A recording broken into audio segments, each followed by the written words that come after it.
বিধানসভায় ভরাডুবির পর টালমাটাল কলকাতা পুরসভা। এবার ছোটলাল বাড়িতেও তৃণমূলের গৃহযুদ্ধ। অ্যাকাউন্টস কমিটির পদে ইস্তফা অরূপ চক্রবর্তীর। অন্যদিকে 12 নম্বর বড় চেয়ারম্যানের পদ ছাড়লেন সুশান্ত ঘোষ। ইস্তফা পর্ব মিটতেই বিস্ফোরক পদত্যাগীরা। মমতা অভিষেক সহ উচ্চস্থানীয় নেতাদের নিশানা সুশান্ত অরূপের। এবার কি কলকাতা পুরসভাও হাতছাড়া হবে তৃণমূলের ছিন্নমূল হওয়া কি সময়ের অপেক্ষা? আমরা যারা লোকাল স্তরের জনপ্রতিনিধি, আমরা আমাদের মতো করে চেষ্টা করেছি কর্মীদের পাশে থাকা। বাকি যারা ভিভিআইপি নেতৃত্ব তারা কোথায়? গত কয়েকদিনে 24 দিন 25 দিনে কোনো মন্ত্রীকে খুঁজে পাওয়া যায়। এক একজন মন্ত্রী 4-5টা জেলার দায়িত্ব ছিল। রাজপাট শেষ। এবার কি চূর্ণ বিচূর্ণ হওয়ার পালা ঘাসফুলের? 4 মে নির্বাচনী বিপর্যয়ের পর থেকেই রাজ্যের তৃণমূলের জমিতে শুধুমাত্র ভাঙন আর ভাঙন।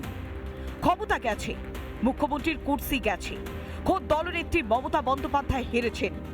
এখন মাননীয়া আর বিধায়কও নন, এমনকি ডায়মন্ড হারবার মডেলও ব্যর্থ।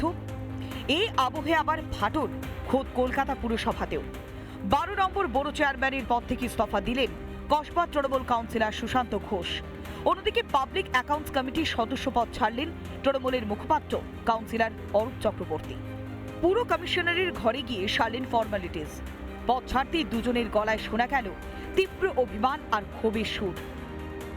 দল থেকে নির্দেশ দেওয়া হচ্ছে, বাকি নেতৃত্বরা কোথায়? যখন কর্মীরা ঘর ছাড়া, বাকি যারা হোমরা চোমরা কেষ্টু বিষ্টু নেতৃত্ব, আমরা যারা লোকাল স্তরের জনপ্রতিনিধি, আমরা আমাদের মতো করে চেষ্টা করেছি কর্মীদের পাশে থাকা।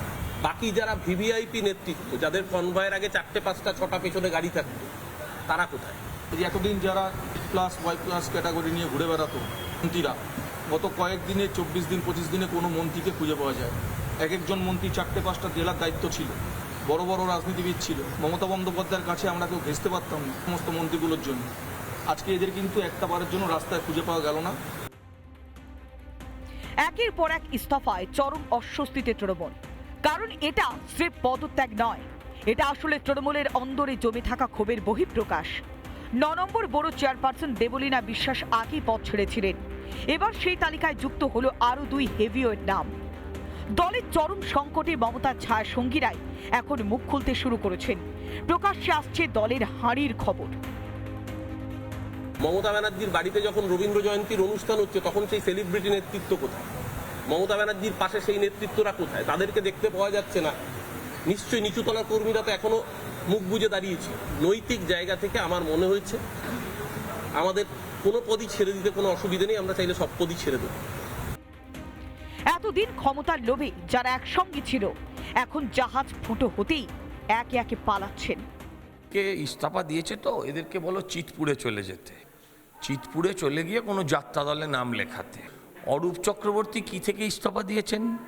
তিনি ইস্তফা দিয়েছেন ওনার কথা অনুযায়ী যে কমিটিটার আর কোনো ফাংশন নেই। তো যার অলরেডি ডিফাঙ্ক্ট সেখানে আবার ইস্তফা দেওয়ার কি আছে? মরা ছেলের যেমন কোষ্ঠী বিচার করে লাভ নেই, সেরকম যে কমিটির আর কোনো গুরুত্ব নেই তার আবার ডিফাঙ্ক্ট কমিটি থেকে আবার ইস্তফা দেওয়ার কি আছে? দিলে কাউন্সিলর থেকে দিন না। একের পর এক পুরসভায় কাউন্সিলরদের গণ ইস্তফা। তৃণমূল এখন কার্যত একটা তাসের ঘর। তাহলে কি তৃণমূলে ভাঙন ক্রমশই চওড়া হচ্ছে? রাজ্যের পর এবার কি কলকাতা পুরসভাও হাতছাড়া হবে তৃণমূলের? রিপাবলিক বাংলা। নানা ধরনের কন্টেন্ট দেখার জন্য লাইক করুন, শেয়ার করুন আমাদের ফেসবুক পেজ, সাবস্ক্রাইব করুন আমাদের ইউটিউব চ্যানেল। পাশাপাশি অন্যান্য ব্রেকিং নিউজের জন্য অবশ্যই চোখ রাখুন রিপাবলিক বাংলায়।